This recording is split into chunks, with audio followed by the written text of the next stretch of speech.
Hello, my name is Kitnoy Poma, and today I'll be performing administration of intradermal injection. Okay, so I have all my supplies right here. I have my tuberculin safety syringe.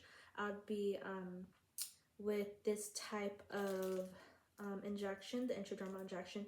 You want to use a 25 to 27 gauge and a 3/8 to 5/8 inch needle. Okay, so this is what I have here. I have my 1.0 milliliter syringe. I would only be administering 0.1 milliliters. So I'm gonna go ahead and go verify the doctor's orders, and the doctor ordered tuberculin skin test, 0.1 milliliters intradermal injection and only one dose. So and I want to confirm the drug, so I'm going to go ahead and do the 6 stripes of medication. It's the correct patient, Miss Poma, correct drug, and it's the tuberculin purified protein derivative. The correct dose, there's 5 tuberculin units per 0.1 milliliters, and the correct dose that we're going to be giving the patient is 0.1 milliliters. The correct route, intradermal, and the correct time, we're going to be giving it to her now, so ASAP. And then I'm going to go ahead and correctly document this when I'm done. And I'm going to go ahead and document that I took this medication out from the medication room. So now I'm going to grab all my supplies. I already verified the 6 stripes of medication. Grab all my supplies and go to the patient's room. Get my hand sanitizer. Knock, knock, knock. Hello, Miss Poma. Close the curtain for privacy. My name is Kitnoy, and I will be your nurse today. Before we get started, can you confirm your full name and date of birth for me? So the patient just confirmed the full name and date of birth, and that's 2 patient identifiers. So your provider ordered you to get a tuberculin skin test. So the skin test is used, so the action of this is a delayed hypersensitivity lymphocyte reaction, and this skin test is just going to go right under your skin. Okay, all right. Before we do any of that though, do you have any allergies? Are you allergic to any foods, any medication, any animals, or if you have any seasonal allergies? Now the patient confirmed that they don't have any allergies, so now I'm going to go ahead and pull up the EHR on the MAR and confirm this is the right patient, Miss Poma, right drug. It's the tuberculin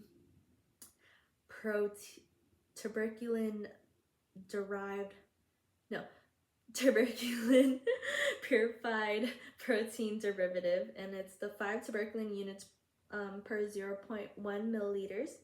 So I'm gonna go ahead, that's the correct dose, and then the correct route is intradermal, and the correct time, I'm gonna give it to her right now. And then I'm gonna go ahead and confirm the all of this information in the documentation. So we did the drug, route, dose, patient, time, and documentation.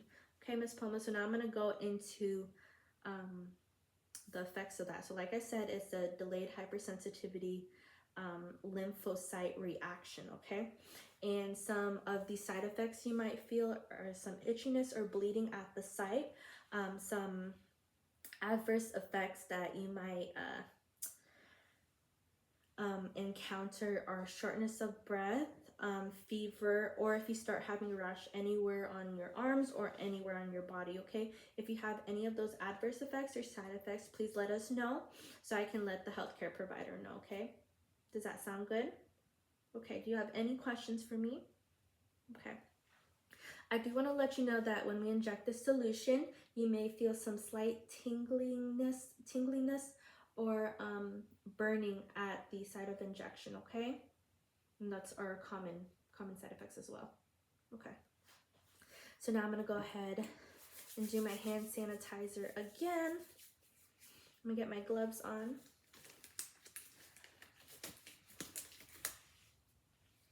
Also, Ms. Poma,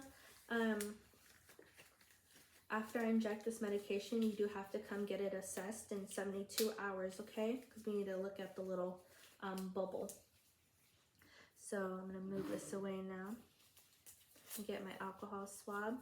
I'm going to go ahead and clean the top of the medication vial. I'm going to get my safety syringe out. You would open up a new one and get a new syringe. With the cap on, you want to pull air into it to your desired amount. So our desired amount is 0.1 because that's what it says in our order, 0.1 milliliters. So I pulled it to 0.1 milliliters, 0.1 milliliters there. And that's our air. So we already cleaned the valve. We want to take this off. I'm going to put the cap on there. Now when we inject this, we're going to make sure it doesn't touch the solution yet. So we're going to go ahead and inject in there. There you go. And then I'm going to inject the 0.1 milliliters of air. Okay, so I already did that. Now I'm going to go ahead and invert and pull my 0.1 milliliters.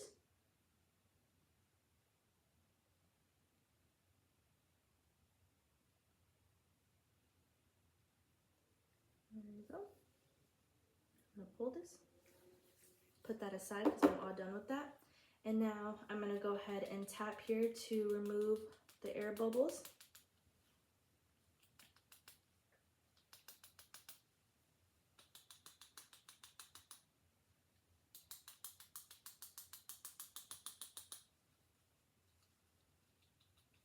It's a little hard to tap it.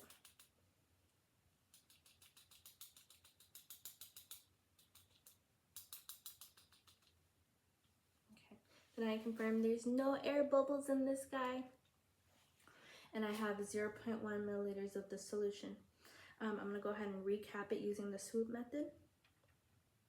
Then I'm going to go ahead and recap and put this down first. Okay, Miss Poma, now I'm going to go ahead and palpate and assess the site.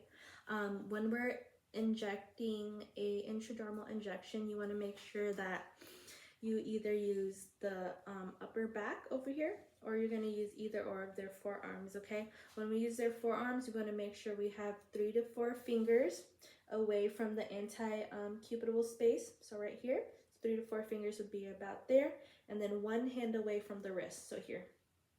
And then you want to inject within that range, so within here and here. So that would be right here, and that's where I'm injecting the patient at, okay? So I'm going to go ahead and look at their skin. Okay, I'm palpating. There's no tenderness, There's no lesions. There's no excessive drainage or wound here. The skin site is clean and clear. Now I'm going to go ahead and get my cotton swab, and I'm going to go ahead and clean the site from, this is where I'll be injecting her on that forearm in this area right here. So I'm going to clean from inside out, okay? So inside to 1 to 2 inches out, and then I don't want to touch it again, and I'm going to let it dry. And then I'm going to go ahead and get my needle.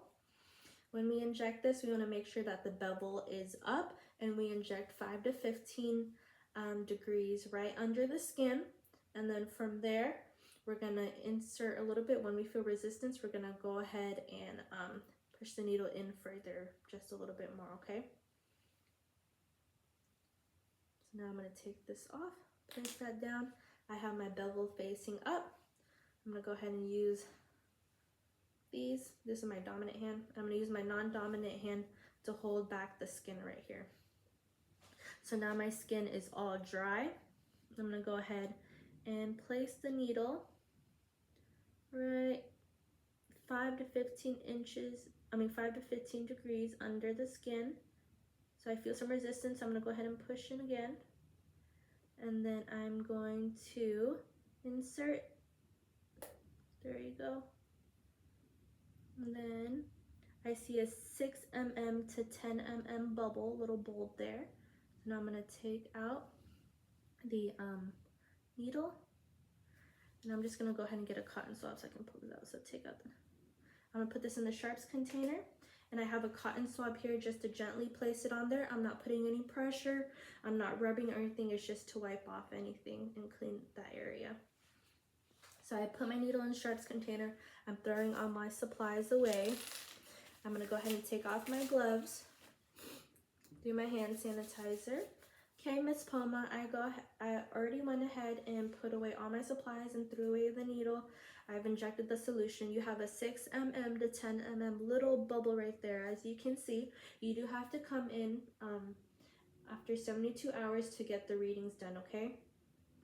So like I said before, if you have any adverse effects, please let us know so we can let the healthcare provider know, because we want to make sure you're okay. Do you have any questions before I leave? No questions, okay. So she confirmed that she had no questions. I'm going to go ahead and document my procedure and document everything I gave her and document any teachings we gave her, and then give her a form to let her know when to come back again. And I am all done. So I did my hand sanitizer again, and I'm going to leave the room and document my procedure.